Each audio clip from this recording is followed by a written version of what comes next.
Hello everybody. Welcome to the channel if you are new, and welcome back if you are already a subscriber. In today's video, I'm going to be flipping through January's pages in my 5-year Hobonichi. Obviously, the focus is going to be on the 2024 pages, but we'll talk about years previous and all kinds of fun things that I love about having this particular memory keeping journal. Obviously, you guys get the chance to see my Hobonichi Han and have seen the A6 AVEC as well at different points. So this is just a different way to document. I obviously do project life as well. So it's really nice for me to be able to show you guys kind of the different documenting styles and what gets documented in each one. It's not that I'm necessarily like hard and fast rules, but 5-year is just kind of interesting in of itself because it's just like that quick snippet. So I really do enjoy sharing this when I can. Sometimes it needs to be more private, but I thought it would be fun to do a flip through of just the January pages. I would like to do monthly flips like this for the 5-year, just like I do the other planners. They're just going to find themselves in obviously a separate video since it's not exactly a planner. One thing I do want to go ahead and discuss really quick before we get well underway is onlinelabels.com is where I get my clear matte sticker paper. They have different styles you can get, like if you don't want the clear matte, you just want the matte or whatever, but they seem to be the best in as far as quality goes and price, and you can really adjust how much you want, and it'll tell you like price per page, how it all runs out. So I think that this is a really great company. I don't have like a code or anything, but I will drop below a link for this particular matte photo paper because I just feel like it works the best. I'm sorry, I'm covering up address information. That's why my hand's over that. But and plus when it came this time around, it really was not like in any kind of like fancy packaging. Like it was literally like this, guys. So there, I figured that the showing you guys the company would be a little bit more helpful, but let's go ahead and dive into it. So one thing that I am focusing on for this particular year is I would like to make sure that all 4 years are up to date. And one thing that did not work out for every single page. I'll go ahead and spoiler alert that. But being that it is now the 4th year and I've only got 1 year left to go, I'm becoming a little bit more situationally aware of what's going on over here on the right-hand side versus the left-hand side. My goal is going to be to just kind of not have any expectation of making sure everything is full. I would like it to be, but being that this is the first 5-year, I'm definitely using it as a learning tool. And I think I've talked about this with any other planners that I have, that I'm very aware of giving myself room to make mistakes or leave things blank or what have you. It's not hard and fast rules around here. So one thing that I did enjoy this particular year was that I had a Hobonichi Han to draw off of. So I had daily pages. So it was really easy for me to go back if I was missing a day. And it was fun to even like mimic pages. So on the first page, I kind of start this handwriting style that's very much inspired by Coffee Monster Co. and just kind of doing those type of headings. So you'll see them quite a bit. I love that Jeff saved this really nice little insert that came with the bourbon barrel cake. It's something that we've gotten around Christmas, or his company has gotten around Christmas every year, I think, or at least for the last couple years. So it was really fun to be able to pop that in. And again, now that I'm on year 4, I'm realizing that I can pop in a little bit more when it comes to ephemera. Again, using that kind of hand lettering style. And I love that I had like this side super heavy for the previous years and then just flipped it. And you'll see in some cases where I've got like a theme and I'm sticking with it. And then there's other pages like this where it's just like, nope, there's no theme, there's no nothing as far as like trying to, like this is cohesive, using the Smooth Shop stickers. And I don't want to necessarily talk so much about like maybe what happened on each day, because I've done the daily pages, flips, and the planner updates already, and probably talked about that more than anyone actually cares about. Again, you know, not looking at a theme here, but this is really fun for me. And like, this is actually a pocket, and it's super interesting because I can look at a piece of ephemera or see these swatches and instantly kind of like go back to that point of that excitement or that arriving or what have you. So this was something really fun about last year, was getting this biome washi and like breaking it up. And I've actually done this, like broken it up and done full week layouts that you can see now. But that was the day the biomes arrived, which was really fun last year. Then I'm not the biggest fan. Like, I can see where I kind of wanted a Maggie Holmes theme and then just kind of ditched it. I did a currently list last year. What in the actual fuck? That was a whole thing. I love this little blurb right here. I just love that it's a very bright and fun. I used a kit from, or a sticker book from Pink Paisley, I believe. Same sticker book. This is really wild to me because this was like basically right after I moved into the apartment. So the fact that this journal also captures like kind of me being out in my own space again is really cool, because I moved in December of 2020 into my new apartment, and that was the first time in a long time that I'd kind of like had a complete space of my own, because between COVID and, you know, switching jobs and getting reestablished and all of those things, like I really had not been in my own space to nest for a while. So it feels really good that that's also being captured in this particular book. I was very adamant that I wanted to start a 5-year to document my 30s specifically. So this book kind of starts off with me being 29 and inching towards 30, which is really cool as well.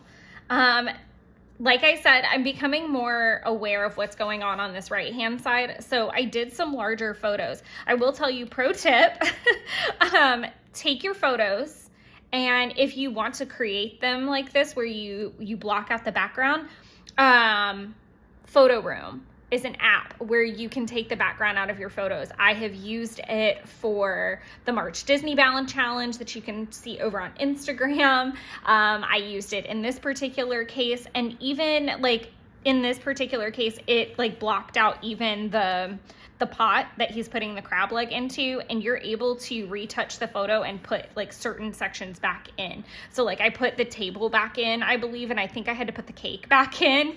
But I love that, you know, these are photos that are documented in Project Life if you haven't seen those videos, but I love having these like larger photos of him as we approach. Like 10 will be awesome for me to maybe put something here, or maybe I can do like a photo strip here. I think that's worked out really well. I've got him at a birthday party here. This was 6, 7, 8, 9. Yeah, so this is 6. This is now 9. It's so bananas to see him growing up.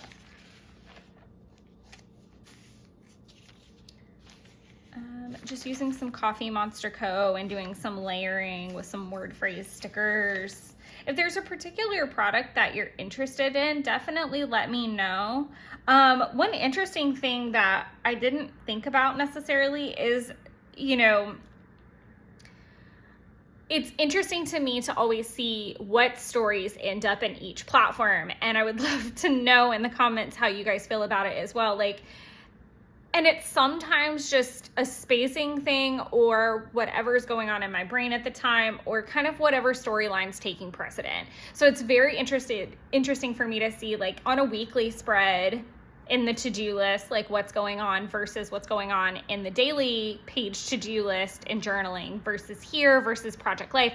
And one thing that I found this year in going back to Project Life and having so many different memory keeping vessels, as I'm going to call them, I was very impressed by how it helped me in other areas. So for example, I'm currently working on a Project Life spread, and I was really lost because I didn't have a lot of photos. I've been really difficult. I've not been like consciously aware of taking photos that are more of like daily snapshots. Like obviously at events and things like that, I'm documenting, but like outside of that, like the normal everyday, like what's my coffee cup look like today kind of vibe? What's my outfit look like today? What's the weather? You know, like more granular things that I used to document very well. I'm not getting good photos of, or not remembering to take the photo of. And so I found myself like looking back at my Hobonichi Han. I found myself looking back at weekly spreads in my planner. And if you are a person that, and I think I brought this up in a recent Project Life video, if you're a person that's been struggling with a similar thing, having like a planner to kind of help you remember retroactively what's going on, or a quick place to jot an idea down, super helpful. The reason I bring this up is because I'm looking at this and I know that it's Jeff's dad's birthday, and I'm talking about like the complete chaos that was work that day because we were having internet issues. It was a lot of back and forth. It was very disheveled. I was also completely drained by the end of it, and very grateful for a long weekend.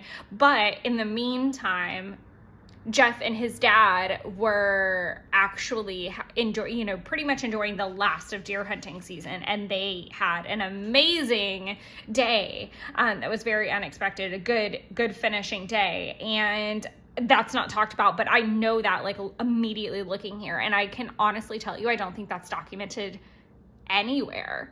Like, it's just something I know. So I'm very curious if that works out with other people. I had a movie day, so of course my movie stuff made it in here. I cannot tell you how invaluable it is to have double-sided Tombow sticky tape with me always. This page is very full, so I'm automatically concerned for next year because I basically don't have anything but like right here. But these were definitely bigger moments. So having like matching sweaters with Addie, and then meeting baby Tanner for the first time are totally worth the space. And as you can see, 2022 is just like a very blank space. I don't know why. I don't know why. I really don't like how this turned out. I really don't like all of the Tombow stripes and things like that. I don't know. It didn't work out. This is very scandalous, and I really quite love it. These stickers are from Paper Geek Co. And I love them. They're so feminine. They're just absolutely gorgeous, and definitely on vibe with my hair salon. So I definitely enjoyed popping that in there to document my hair appointment. Happy Mail arriving, and this getting to be like my pretty hair picture, which was really fun. Still lots of space to go for next year, or if I ever go back and do 2022. Just some sticker layering. I really enjoyed this hand lettering style. It's definitely been carrying over into February and March at this point as well. As you can see, I have lots of space still to go on this side. This was as I was inching into Chinese New Year last year. And I know I keep kind of like reflecting on last year versus this year. And I think it was just kind of like getting recommitted to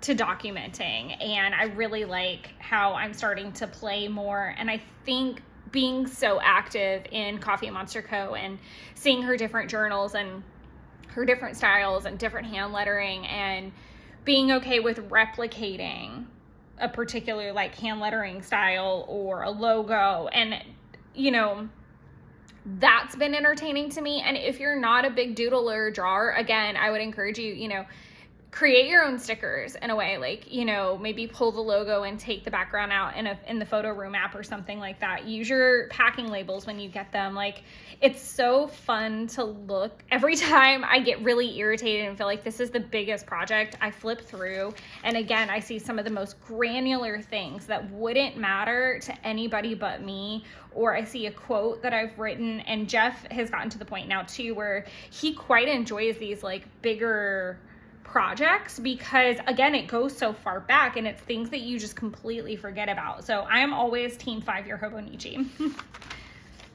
This was Lunar New Year of last year. So very, very full. I did make some things again, like the dragon fruit bowl, which you'll see in the February spreads. I finally made the forbidden rice. I did not actually make it this particular year.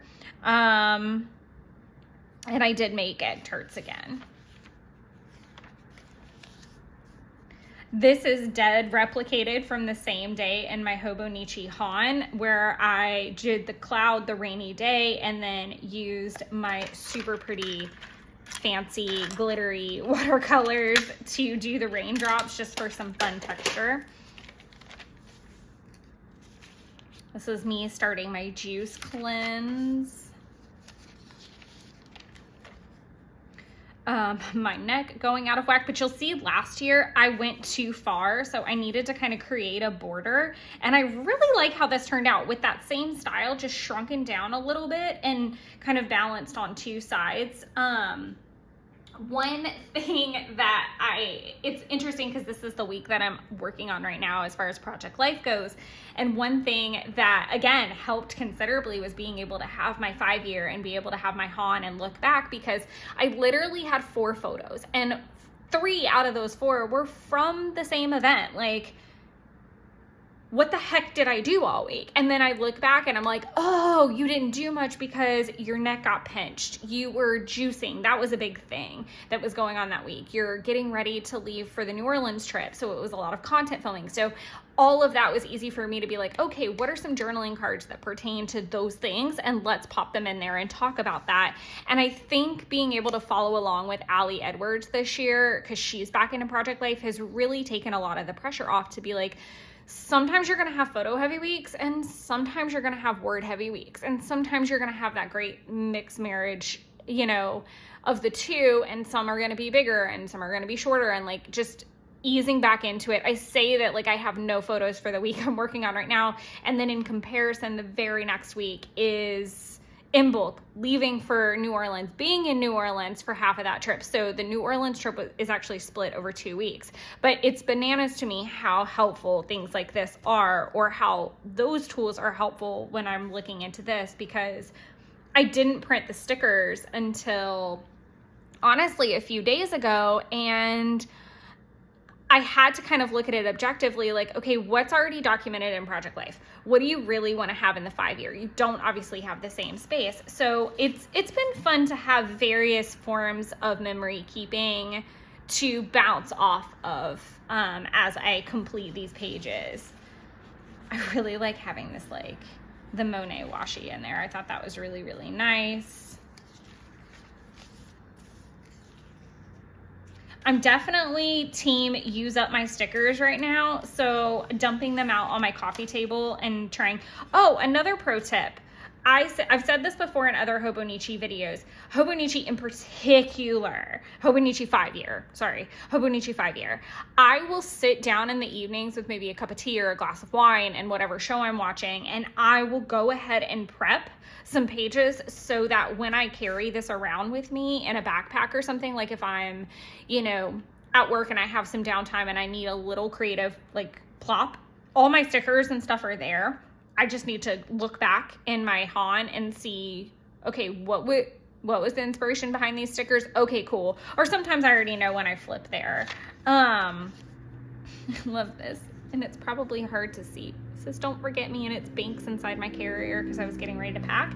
Loved using up some of those stickers. I got my appointment with the chiropractor. But that is the end of January as it stands. So I will definitely do another flip through of February whenever it's done, and I'll just go month by month. And I feel like this has really helped keep me accountable. I would love to see me go back and fill in 2022 at some point, but again, I'm not hard and fast ruling it in any way. If you guys have any questions, let me know, and I hope that this was helpful. I know there's not a ton of content out about Hobonichi 5-year, so I really wanted to make sure that this year I kind of gave it its own little section by flipping through at the end of every month. A, to keep me accountable, but B, to give you guys some ideas, because I feel like it's a really tricky one, because again, it's 5 years. It's a big commitment. I know it's also not the cheapest to purchase, but another thing being that you know, I feel like a new planner is already daunting enough when you're looking at a blank page. So I can, because I did purchase it and then look at it like, what the hell am I going to do with this thing? And then there not being a lot of content out about it. And I feel like, it's also really cool to see like my handwriting change. It's cool to see like, my meals expand. It's cool to just see you as a human, like, change and grow. But it's also, one thing I will say as a, you know, like, just trigger warning, if you are someone who uses this space, which I quite often do, to have kind of a brain dump of my feelings, it can be very difficult to go back and see that. Or if something seems to be sequential, is that what I'm looking at? Like, basically you'll notice, like, if you have like seasonal depression, or you're, you know, there's something bad that keeps recurring, or a problem that you keep having, you're gonna journal about it here. And you're gonna see it when you come up on it the following year. And so if it keeps recurring, it can be a little bit difficult, but I feel like it's also really helpful to help you work through that and be more situationally aware. But I feel like that's enough rambling and ranting about the 5-year. I'm definitely pro 5 years, so I encourage you guys. This is the larger size. There is an A6 version. This is the A5 version. I just didn't think that that an A6 works well for me. I tend to write a lot. I tend to write really big, and also I wanted to have lots of room for photos and ephemera, which in my original Hobonichi days, I would have like literally an AVEC that looked that thick. So definitely encourage you guys to push yourselves and get this if you're thinking about it. And I look forward to the next flip through with you guys when we get there. And until then, enjoy creating your own little wonderlands. Bye, everyone.